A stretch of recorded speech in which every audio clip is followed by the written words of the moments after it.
Joy, peace, tranquility, vibrancy, and wellness. Isn't this what you want instead of constant stress? That's what host Rochelle Lawson is going to help you with on Blissful Living. There are many ways to reduce stress, some you may not even know about. Doesn't a little peace and tranquility sound like just what you've been looking for? Relax for a few minutes with Rochelle. She's the queen of feeling fabulous. Hello, everyone. This is the queen of feeling fabulous, Rochelle Marie Lawson, and I would like to welcome you all to Blissful Living.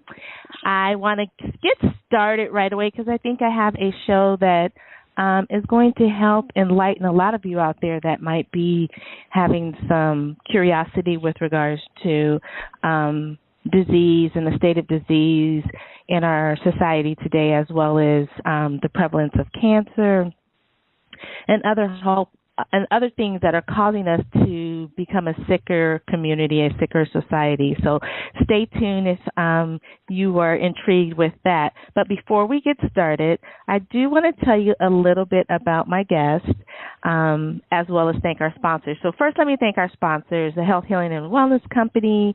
You can go to healthhealingwellness.com and check out some new things they have going on, particularly with the fall and the fall specials. Also, you can stop by FabFitWellGiftPack.com and pick up some gifts from the Health Healing and Wellness Company that's designed to help you improve your health and well-being. Next, I want to thank the other sponsor for today's show, which is a telecommunications installation company located in Silicon Valley, San Jose, California. They've been in business for over 26 years, and their motto is that we make the right connections for you. So if you are in need of any telecommunication services, whether it's voice, data, fiber optic wiring, or installation of access points, or basically anything to do with network distribution, you want to check out All Day Cable at alldaykableinc.com. All righty. So let me tell you about today's guest. Our guest today is Brendan Gaughran, and he holds a degree in molecular biology from the University of Connecticut, and his MBA is from Bentley University. Now, Brendan has spent 15 years in the healthcare field and was an executive for a major nutraceutical manufacturer before starting multiple companies of his own, the latest being Liver Medic. Now, he conducts health lectures to both physicians and the general public, and his research focuses primarily on gut health or your digestive health, liver health, the endocrine system, adrenal fatigue, and optimum diets. And so I am really intrigued for him to share his words of wisdom with you, and this will be a great time for you to sit back, relax, get a piece of paper and maybe something to write with so that you can take some notes about the information that Brendan is going to share with us today. So I want to welcome Brendan to Blissful Living. Hi, Brendan. How are you doing? Hi, I'm doing great. What a wonderful introduction. Thank you very much. I appreciate you asking me to be on the show. This is great. Well, I appreciate you coming and saying yes, first of all, and then agreeing to come on the show to share your words of wisdom. I, too, am a healthcare professional. I've been in the industry for quite a long time, and I think it's really important that we educate the society about things that are going on that could be potentially really harmful to their health, physical health, mental health, and well-being. And so anytime I can get an expert on to share words of wisdom, I think it's like, eating, I guess, one piece of pie at a time. Eventually, collectively, there'll be so much information out there that people will start taking a proactive stance with regards to their health and well-being and making it a priority, and we'll go from being a sick society to a healthy society. So I absolutely could not agree more. And even for us experts, it's difficult to sift through all the information out there. So it's really good to be able to have a program like yours that you can sort of chop it up and disseminate it and digest it and sort of make sense of it all. Yeah, it kind of takes the stress out of learning how to, manage your health and well-being. Okay, so now let me get off my soapbox, and I just want to just really start off and intrigue everyone, really start off. And what I would like to ask you, we hear a lot about cancers. Everyone probably has had somebody in their family or someone that they knew that has had an experience with cancers. And there are a lot of other diseases now that are coming up on the forefront that used to be kind of just sitting back, but are now a lot more prevalent. So what I want to ask you is, why do we have such a high incidence of disease and cancer happening in our society now? Yeah, it's a complex set of variables involved in that, and I'll go real high level, and then you can pick and choose, where we want to sort of dive into. But there are, as I said, a number of different variables. First of which I'd like to hit is environmental. So if we take a look at the amount of chemicals that are being produced, and many of them are endocrine disrupting chemicals, every day in the U.S., we produce 625,000 tanker truck loads of chemicals, many of which are going into our food supply, some of which are going into personal health care products, others are going into construction, manufacturing, and electronics. Some of that ends up in our homes and in our businesses, and those things have an ability to get into the air and get into our systems as well. So there's certainly an environmental issue to be discussed here. The other one is probably a little bit more direct, and that is, and I have these conversations at lectures all the time, why is it so important to eat organic? What's the big deal about that stuff? Well, the big deal is, and I don't want to get too far into the GMO questions about genetic splicing and all that, because every time I do something like that, I see the entire crowd, their eyes just glaze over and roll back into their heads. But Brendan, I would be so interested and intrigued in that. But we're different. We're different. Right. Right. Like, right. And you and I can have that conversation on the side. I'm more than willing to do that. Exactly. I'm sorry. Okay, so go on, because you're sharing already some intriguing information that's pulling people in. So please continue what you were saying with regard to the environmental toxins and the food supply. Sure. So when we discuss things like GMO, and we're not talking, this is not an isolated thing. 95% of the amount of corn produced in this country is GMO corn. You only have 5% that's conventionally farmed anymore. So why is it important to consume organic versus GMO? Aside from the splicing and dicing we talked about that we're not going to talk about, the seed, a GMO plant, has inherent in it the ability to withstand a massive amounts of herbicides and pesticides. Okay, that's pretty much what we spliced into this seed. Then we throw it on the ground, and in conventional farming, we used to douse the ground with a certain amount of herbicide and pesticide. And what would end up happening is there'd be plants, of course, that would grow up around whatever the crop is that the farmer has there, and they would compete for resources, and they would have to go through and strip them out and all that stuff by hand or mechanically. Well, now they don't have to do that. Now they can douse their farmland 20 to 30 times the amount of herbicide and pesticide that they were using before. This totally changes the ballgame.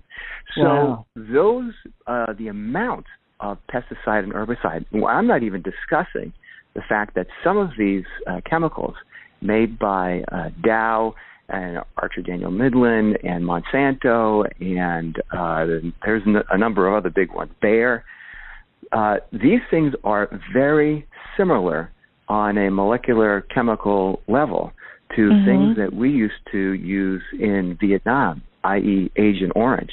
Wow. And one of them, and Agent Orange is basically a cocktail of two very dangerous chemicals. One of them was recently approved for use in the U.S., banned in every other country just 3 years ago, and now Dow uses them in the GMO products, herbicides and pesticides that the farmers are using. So this is the reason that they're so dangerous. Yeah. hold on one sec. So you're telling okay, I just want to clarify this for the listeners. You're telling us that a chemical that was used back in the Vietnam War, part of the Agent Orange cocktail that they used in the war over there, has now been approved 3 years ago and banned in every other country, but approved in the United States for usage. And Dow is using this chemical with regards to our food supply. Is that what I just heard? That's correct. Yep. Oh, my God.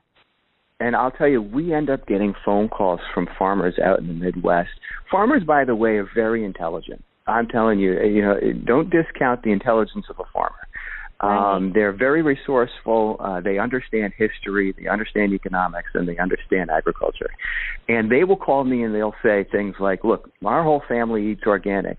Because of the economics, we have to be planting GMO crops here. Okay, fine. Well, when they end up dousing their farmland, they get what's called farmer's lung. Mm-hmm. And so they're not actually putting the food on the table and ingesting it.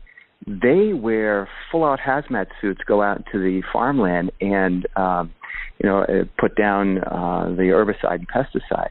Well, even with the hazmat suits and all the precautions that they take, the amount of toxin that's getting into their bodies, specifically through their lungs, is causing them metabolic breakdowns. And so they call us up so that we can supply them with supplements so that they can get their livers basically back into working shape and healthy again.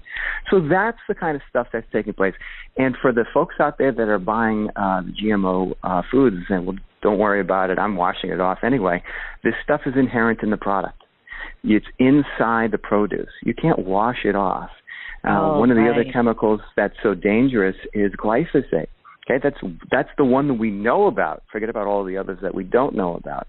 That one specifically goes into the intestine, creates small pores, i.e. leaky gut, allows toxins to flow into the body, and then glyphosate has one more trick up its sleeve, heads to the liver and inhibits a whole category of critical cytochromes called P450 cytochromes, which is required for detoxification. So in two strokes, it increases the amount of toxins that you end up taking into your body and then decreases your ability to get rid of them.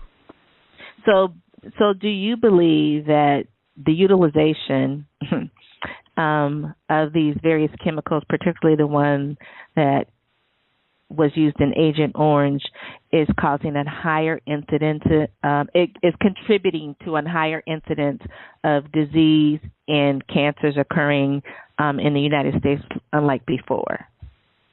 It alone, no, but yes, I absolutely think it's a contributing factor. And of course, that chemical is only 3 years old.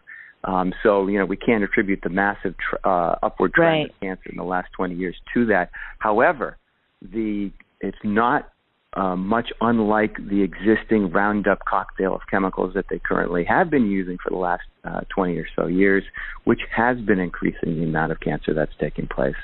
And, we can't forget about the amount of chemicals that are going into personal healthcare products. That's another big one. So 75% of the chemicals that we put on our body, it's transdermal. So, we're talking about deodorants, which is a very dangerous location in our body, right underneath our armpits. You've got lymph nodes right there, and it's just sitting there sort of absorbing, right? Shampoos and toothpaste and all the other stuff.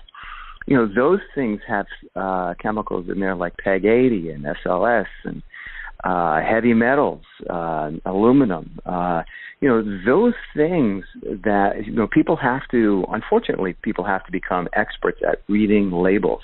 And just walking into Whole Foods, for instance, and thinking, well, everything in here is fantastic, I don't have to worry about reading labels. Absolutely not. I've had conversations with, the purchasing directors of Whole Foods. They don't consider themselves an organic store.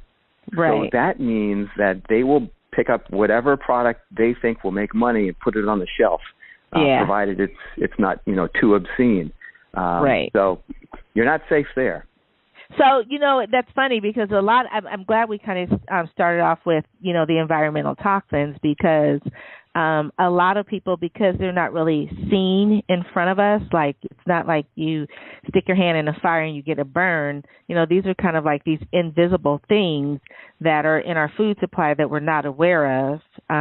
One, we're not really paying particular attention to labels, and two, we see stuff on labels and they're just big, long words, and we have no idea what they mean or what we should be looking for. So I'm glad we're having this conversation just to enlighten people and maybe spark a little bit more assertiveness with what regards to looking at what you're putting into your body and not always taking the fact that something is quote unquote organic or GMO is not chemical free. So I like that. I really do like that. Now, with regards to, you hear the stuff about, particularly, I guess I can say this. When I was a kid, food was a lot different than when I had my kids and raised my kids, and now,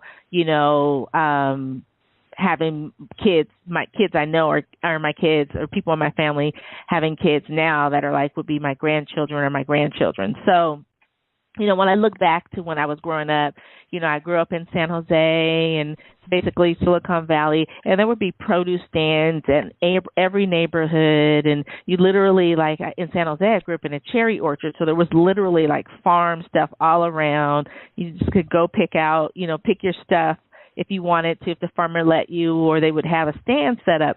And as things progressed, I've seen you don't see that anymore. And I'm such a holistic practitioner with regards to the way I live my life.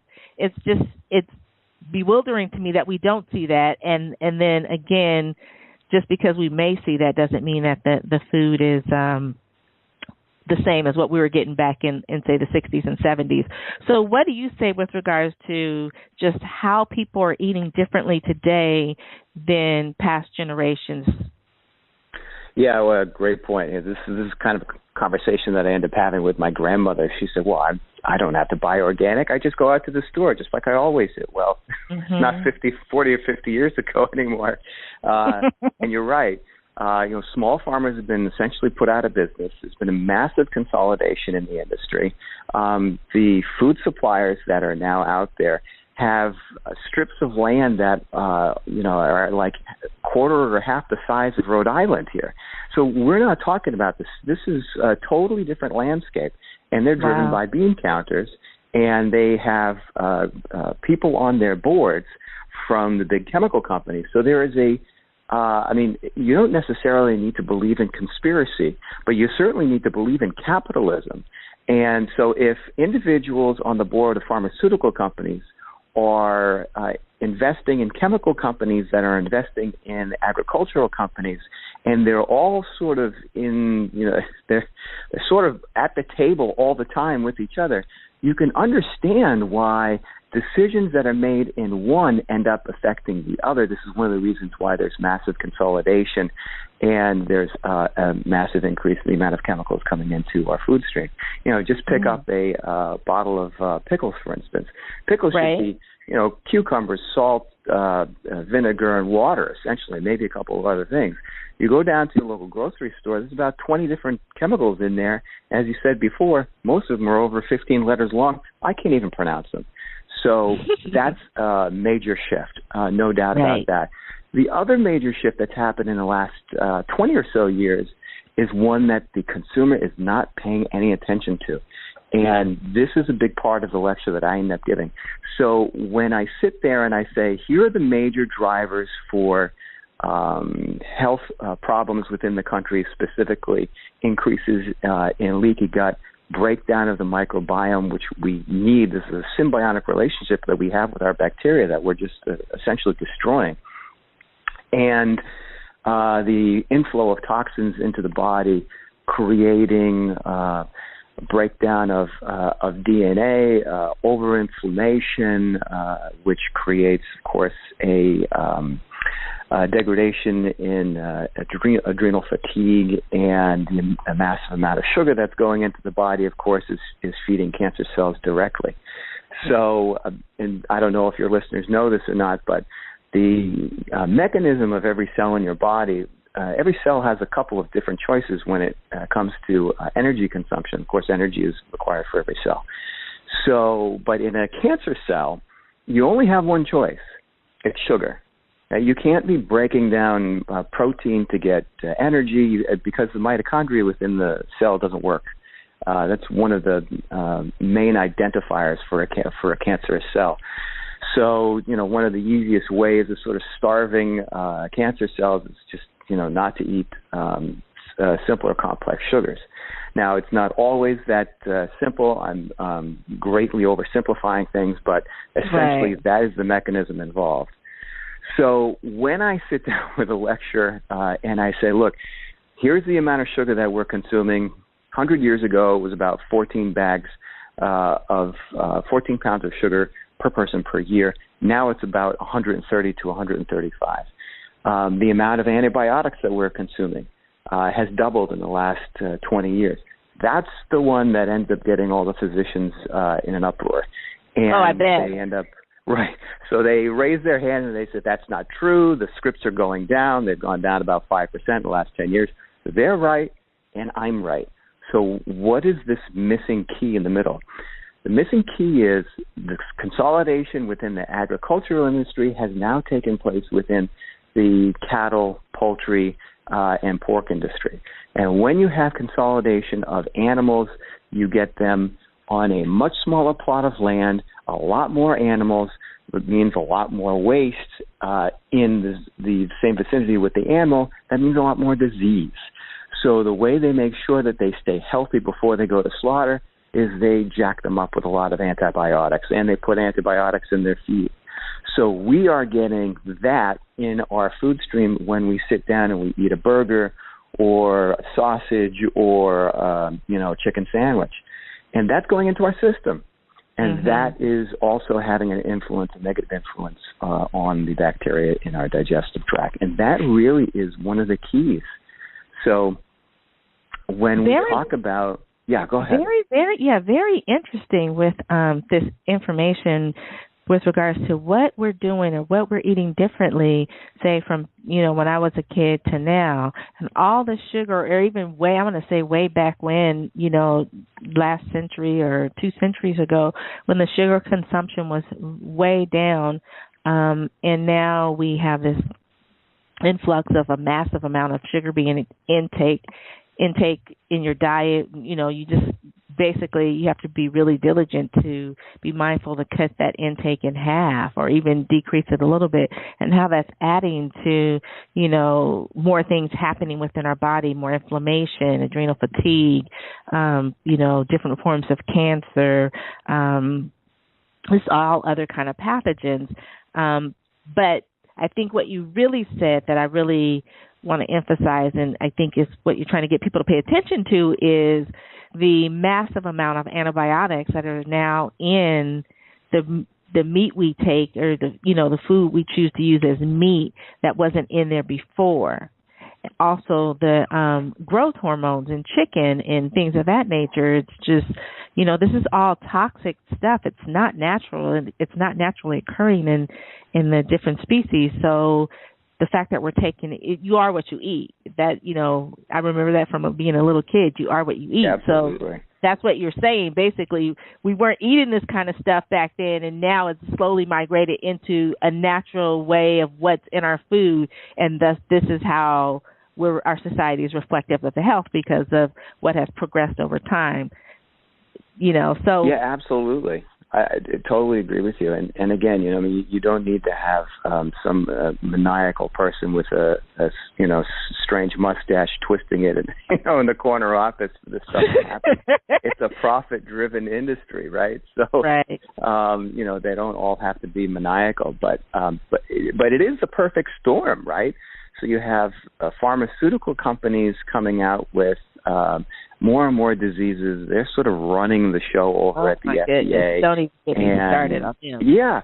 And, so let me put a couple of stepping stones together so that the listeners can get a sense of scope here. So we talked about sugar. Let's just focus on sugar for a second. So back in the 80s, a company named Searle, who was the CEO was Donald Rumsfeld, believe it or not. the guy who ended up bringing you the Iraq War after 9/11. So he was the CEO of Searle. And they had decided to come out with this new sugar substitute called aspartame. Very, very dangerous stuff.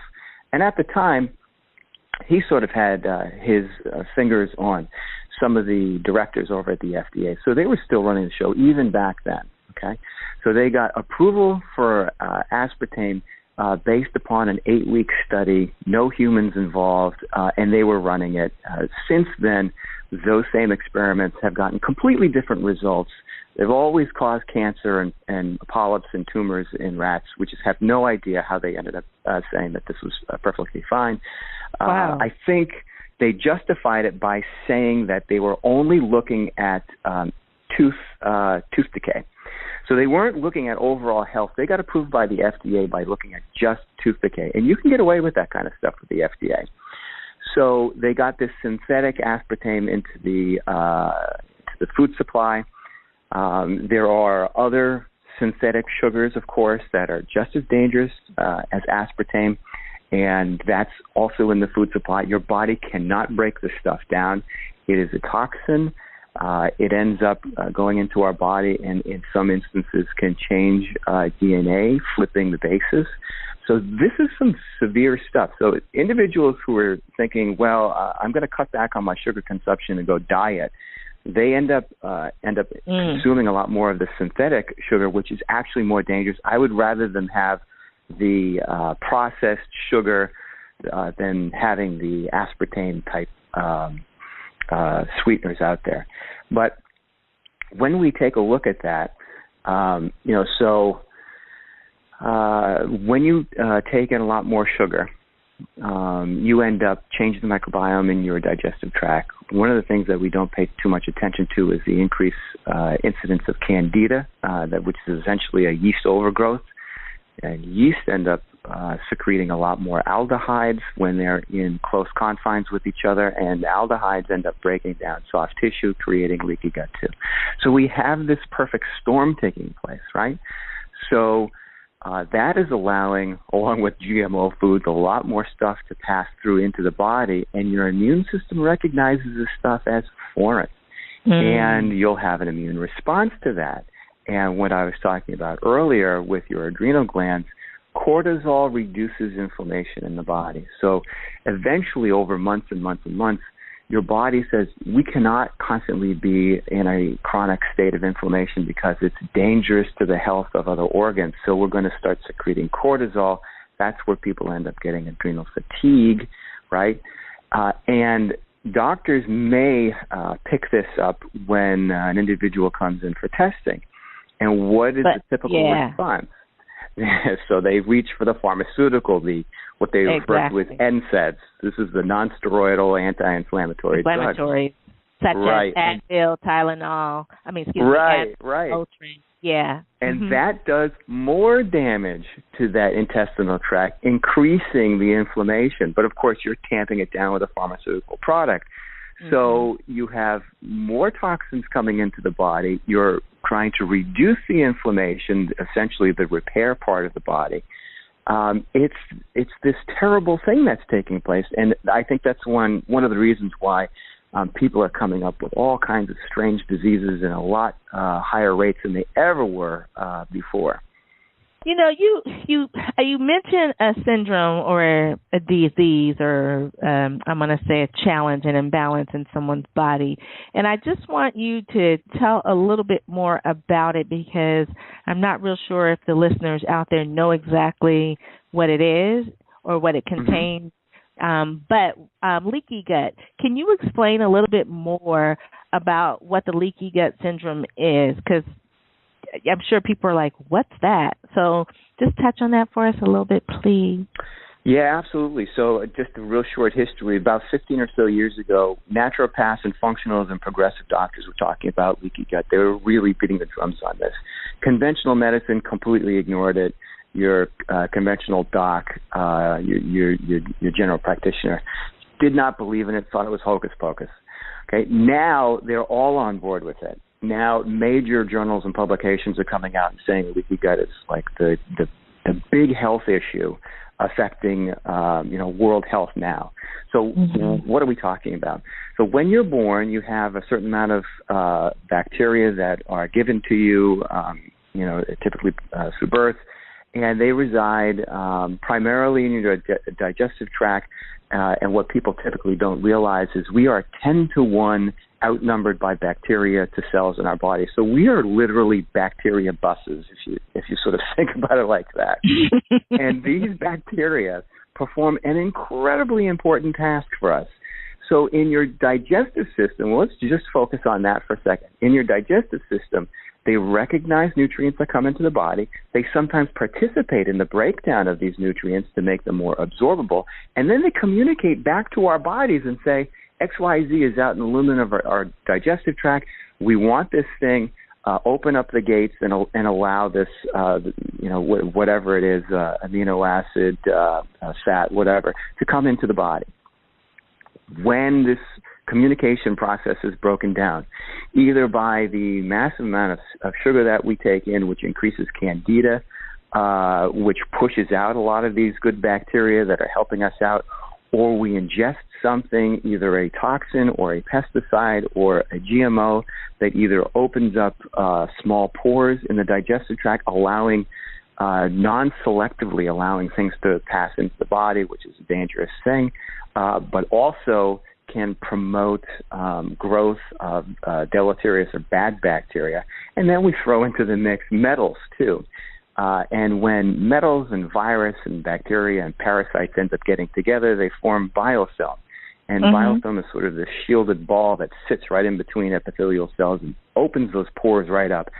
When that kind of cascade takes place, then your digestive tract, which previously was breaking down nutrients for absorption and then selectively picking out what it wants and keeping everything else out, it ends up doing pretty much a 180. And things that you never wanted in your body are now coming through. And the good bacteria aren't in a high population to break down those things, and you end up getting malnourished. So now you end up getting perhaps obese, overtoxified, inflamed. People come down with IBS. In more severe instances, people come down with celiac disease. They end up becoming sensitive to all kinds of foods that they weren't before. Now they have to be on gluten-free diets. And I have a whole, other piece information when it comes to gluten-free diets. Now people are... So basically what happens is just you guys out there listening, I'm going to simplify this. Say we have a window with a screen on it. Okay, and basically what happens is normally function gut, everything is processed, the window is closed, everything is sliding along the digestive tract, nutrients are being absorbed, toxins and other things are going throughout the digestive system and being excreted out in the appropriate manners. That's normal. But when we have leaky gut, what happens is the window slides open, that screen that used to be not able to have anything slip through it. Now there's this gateway of all these little avenues that these toxins are now able to slip through and go into the body and get absorbed and cause us to have havoc with, challenges such as obesity and irritable bowel syndrome and, problems with our liver or other digestive challenges and inflammatory processes, diseases that wasn't happening before when the window was closed. So is that about right? So that's a perfect analogy. As a matter of fact, I got to bring you on the road. That was great. I mean, that's because it's like, you hear a lot more talk about leaky gut syndrome, and like you said, it causes gluten sensitivity and celiac disease and all these different things, which you did not hear about. I want to say when I became a nurse 26 years ago, you did not hear about that kind of stuff is prevalent. Granted, I was an emergency room nurse, so it was a little different. But still, we would have people that would come through that were having an exacerbation of something that we would have to take care of that moment in time for them. And now those people have become so chronic in the healthcare system that there's no emergent things. It's a disease that's being taken or managed by their healthcare professional, and a lot of times it's being managed by drugs, which are not actually beneficial to the restoring of the disease process caused by the chemicals that the body's ingesting. I want to ask you another disease that I've heard a little bit more about. As a matter of fact, I think I was watching a show and they were talking, like within the last 2 days, and they were talking about this particular disease. And we see a lot more of it now today, which is the fatty liver disease and metabolic syndromes regarding that. Can you just share a little bit of your words of wisdom or enlightenment with regards to why you believe that these diseases are becoming more typical versus atypical in our society? Yeah, absolutely. So fatty liver disease, believe it or not, affects 1 in 3 people in the U.S. The reason you don't hear a lot about it is because it's extremely underdiagnosed, and doctors don't know how to treat it. They only know how to do liver transplants. So when we have fatty liver, they have to wait until it progresses into fibrosis and cirrhosis, right. And then you get on that liver transplant list, and now they can really help, quote unquote. So 1 in 3 people have this issue. When we're talking about, say, type 2 diabetes or pre-diabetic, typically what's happening is that's food-induced, okay? Right. And it's a breakdown of the functionality of the liver, and so let me back up for a second. When we end up having leaky gut, for instance, and we have the toxins flowing into the body, the toxins really have just a couple of options. One of the main options is they get picked up by the immune system. The immune system quickly gets overrun, and then they flow into the liver. So the liver gets overwhelmed at some point too, and its sort of last-ditch defense is to create fat cells to store toxins. Those end up building up over time, and they break down the functionality of the liver. Well, the liver happens to, amongst other regulatory functions, regulate blood glucose levels. So with those individuals who are T2, the inability to send a signal to the pancreas to secrete insulin or to break down insulin or do a various myriad of other regulatory functions when it comes to that, that's all the regulatory responsibility of the liver. So typically people who have type 2 really have fatty liver disease. That's the source of it. Okay. So that's a big problem in the country. And when we talk about metabolic syndrome, it's sort of this cascade that we talked about before, leaky gut giving way to chronic inflammation, giving way to fatty liver disease, which gives way to type 2 diabetes. Now you have a lot more toxins flowing in the body. So now we're talking about cholesterol issues and hypertension and adrenal fatigue because of the inflammation. All of those sort of bundle of problems, and IBS obviously because of the leaky gut, that's what we're referring to under the category of metabolic syndrome. And it's severe in this country. Yeah, I can attest to that. I definitely... you see it. I mean, it's just amazing to me, the state of the way we look versus the way we looked when I was growing up. And I'm not that old, but I'm old enough to have seen the changes. Right. Oh, my goodness. Okay, so now, you also mentioned, and I think this is really more prevalent as well, and you've mentioned it quite a bit, which is the adrenal fatigue stuff. And I mean, really, I can't ever remember up until, I want to say, maybe the last 10 years, ever really hearing anything about adrenal fatigue. And then within the last 10 years, it's progressively been more on the forefront, and I've heard more about it. And I think it's, our society and the way we process stress, which comes to us from a variety of different ways, particularly environmental toxins, causes the body to go into a stressed state. Share just a little bit about your take on adrenal fatigue, and then I just want to then I'm going to move into something just a little different. Okay, yeah, that sounds perfect. So the adrenal fatigue issue. So I think people understand, circadian rhythms. Cortisol ends up being secreted early in the morning in order to get you up, and then it levels off and is almost completely absent in the body in the afternoon, so that melatonin and serotonin can interact with each other at night and put you to sleep. And that gives us the circadian rhythm. Okay, so that's the daytime-nighttime phenomenon. When we are in an inflamed state, the body doesn't like that because it's more or less an aging process, believe it or not. It's good for the localized area that's under attack, but doesn't like to be there all the time. So it will send a message to your adrenal glands to start secreting cortisol. Cortisol tamps down inflammation. The problem is it doesn't stop telling cortisol to be secreted, so it interrupts your sleep, and that negatively impacts our ability to filter stress because that ends up draining a lot of the precursors and cofactors required in sort of stress modulation in the body.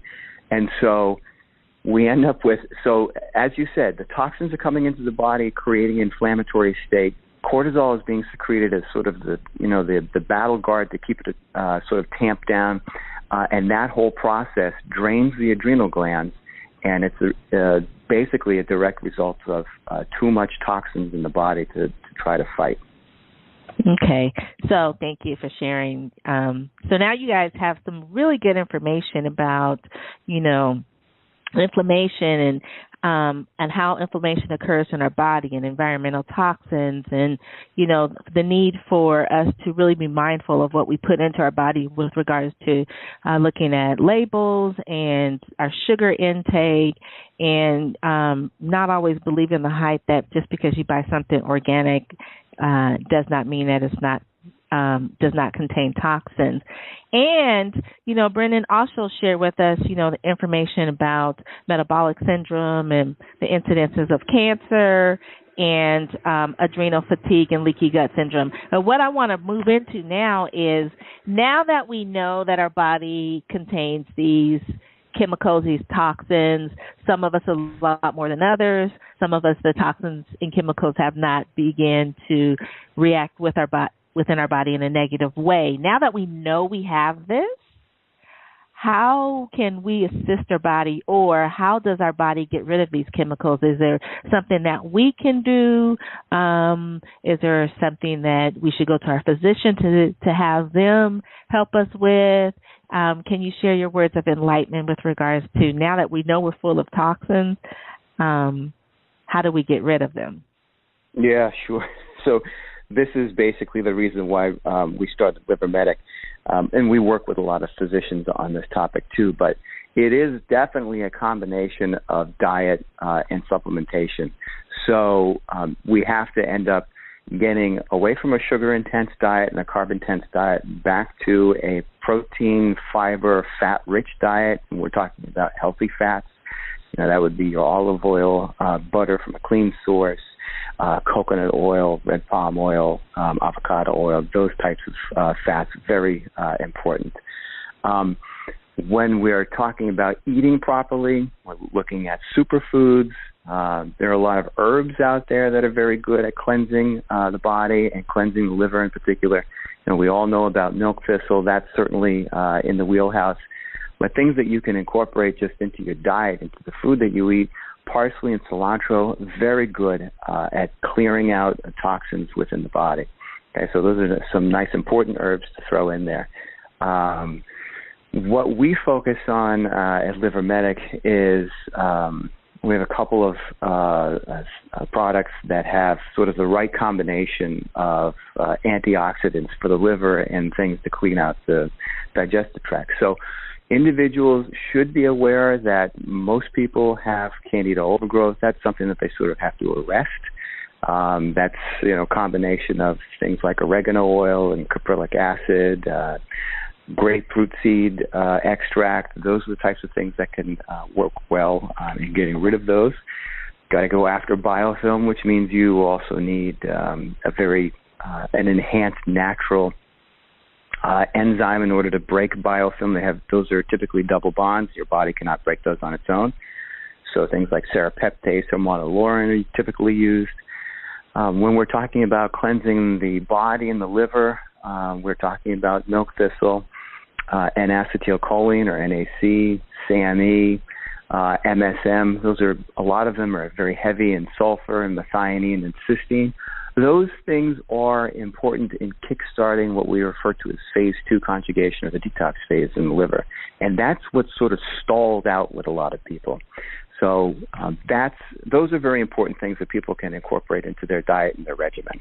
You shared some really, really good stuff, information with regards to things people can begin doing after they listen to us conversate today, that they can begin doing to help them with the natural process of helping their body to cleanse and, get rid of some of the stuff. And of course, they can always, I'm sure, get in contact with you and find out more about Liver Medic. And I want you to share some more information about that as well. But now that you've given us some, guidance with regard, some knowledge behind, what's causing us to have these increases in diseases here in the U.S. and, the different types of the diseases and the chemicals that are involved with it, and in some natural ways that we can help our body to cleanse itself.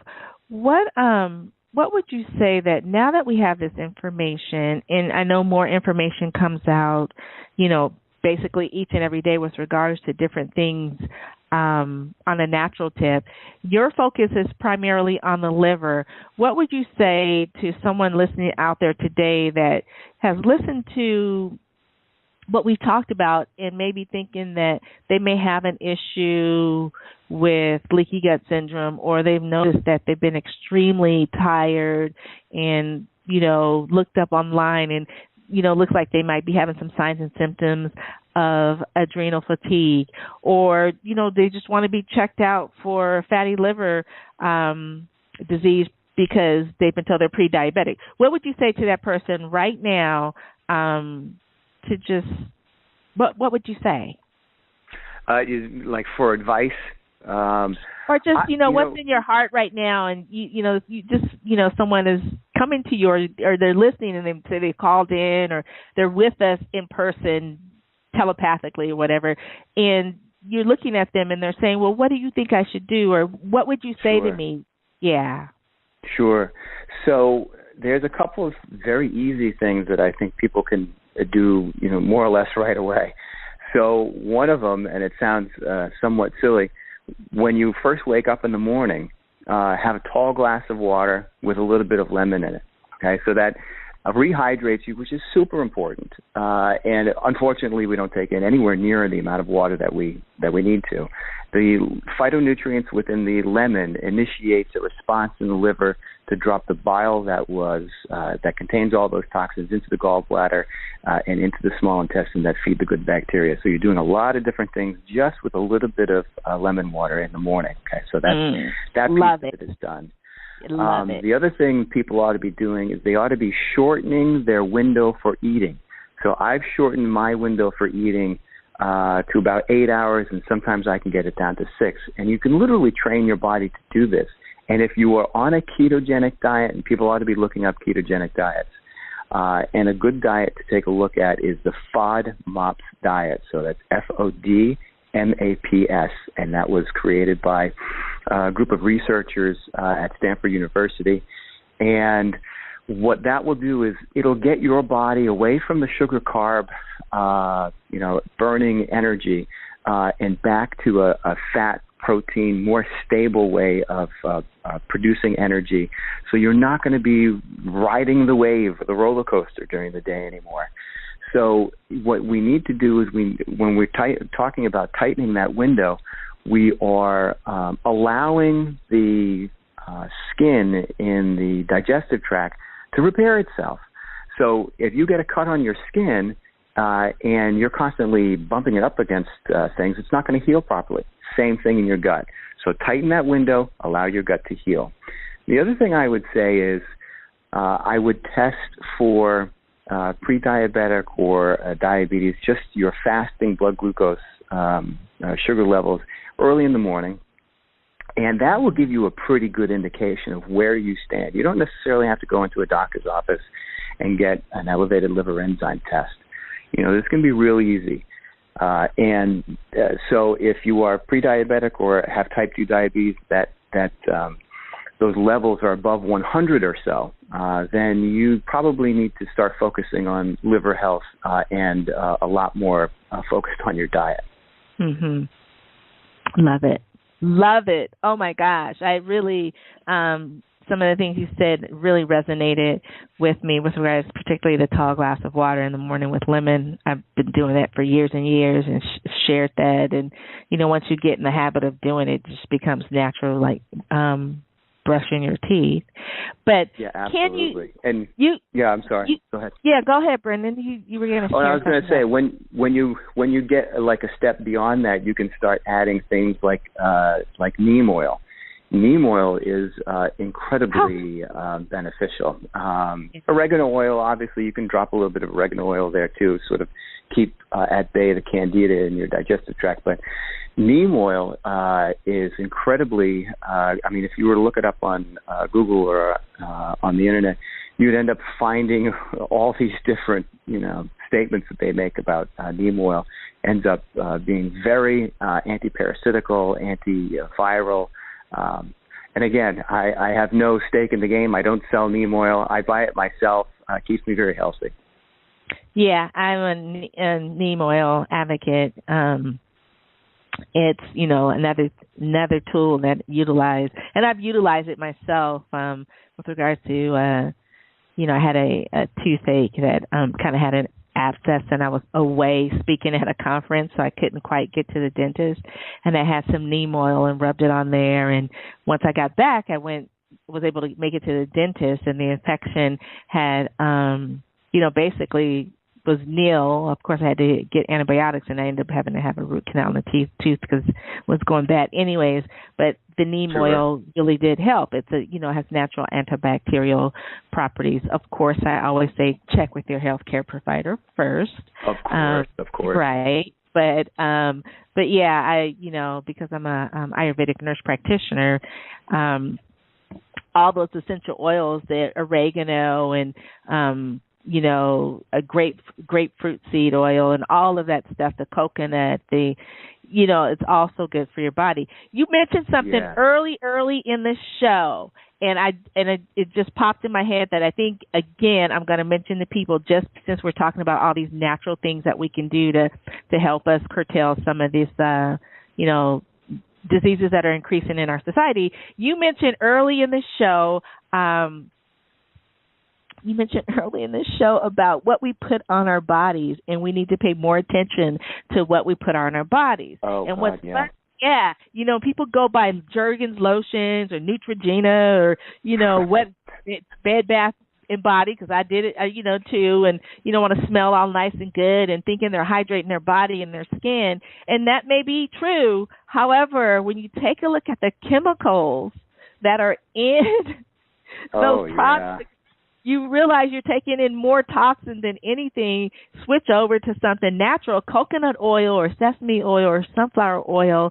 A little bit goes a long way in keeping your skin moisturized. It's natural, and you can buy it organic as well. So that just popped in my head when we were talking about the oils, and I'm like, I wonder if people really picked up on that. What you put on your body is absorbed into your body. It goes into your circulatory system, whether it's good, bad, or indifferent, right? So anyway. Yeah, it's got to be processed in your liver, so you're absolutely right. Yeah. Right. You're taxing everything to the max. Okay, so now tell us more about LiverMedic, and if someone out there is interested in learning how they can get in contact with you or have you help them out with regards to what you do at LiverMedic, can you please enlighten us?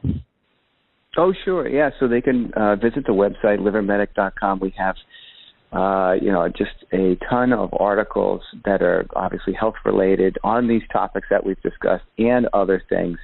One of the things that we didn't touch on is the MTHFR gene mutation, which is not readily out there for most of the folks. Even when I go to conferences and I talk to physicians about this, only a quarter of them even heard the damn thing. And it's very important. Yeah. So, those articles are available on the website. They can also call in. I give free consultations to individuals. And, a lot of what I talk about, yes, it's true, we sell supplements, of course. But what's really important for me is that people eat healthy, are clean themselves internally, because there is, I believe, a consciousness change taking place in the world. And you can't receive the information, on a metabolic level or a molecular level unless you were sort of free of a lot of these toxins. So it's really important for me to teach people how to eat, things to avoid, reading labels. We talk about the dirty dozen in terms of endocrine disrupting chemicals that we absolutely have to avoid. And there's other tips, there's the recipes online and so forth. So, you can call, you can go to the website, you can learn about a lot of these things. And I think that this is we're talking about a period in time that is completely, totally unique. And it's a wonderful time to be on this earth. But we're walking into extremes, and people are going to be either really healthy or they're going to be really unhealthy, and you don't want to be on the really unhealthy side. So educate yourself is really important. Oh, wow. Thank you. Thank you, Brendan, for being a guest on Blissful Living. I loved all of the stuff that you shared with us, and there's so much information in there, words of wisdom and education to help our listeners really be able to take a more proactive role, or taking that step forward to have a more proactive role with regards to, their health and well-being and what's going on with their body. I always tell people your wellness, your physical health, your health and well-being, whether it's physical, mental, spiritual, all of the above, your wellness is your greatest asset. So why not be proactive in taking care of your greatest asset? It's not that Maserati you drive. It's not that, 7,000 square foot mansion you may live in. It's not all the money you have in the bank. It's your physical well-being. Because once you lose that, it's very, very difficult to get that back. And so anytime we can have some wonderful guests like you on the show to enlighten us, it does decrease our stress levels and helps people to feel a little bit more comfortable and confident about taking a certain role in managing their health and well-being. So thank you very, very much. I highly enjoyed our conversation today. Well, thank you very much. I really appreciate what you're doing, and it's just been a joy talking with you and your listeners. Thank you. And to all of you out there listening, that's the show for today. I want to again thank Brendan Gaughran for coming on. He gave us some wonderful words of wisdom and knowledge, and hopefully you guys took a lot of notes. And it may not be something you need, but it might be something someone needs, or some information, and you can direct them to Brendan. Definitely go to livermedic.com and check things out, because there's a lot of information on that site. Just want to say, hope to see or hear or have all of you stay tuned or connect with us for the next show. This is Rochelle Marie Lawson, the Queen of Feeling Fabulous, and I am wishing you peace to your mind, wellness to your body, and tranquility to your spirit. And goodbye for now. You can find out more about Rochelle on her website, Rochelle Lawson, Rochele Lawson, Lawson, or at healthhealingwellness.com. Or just click on her websites from the webtalkradio.net page right in front of you. And of course, you'll want to come right back here next week for another episode of Blissful Living. Thanks for joining us.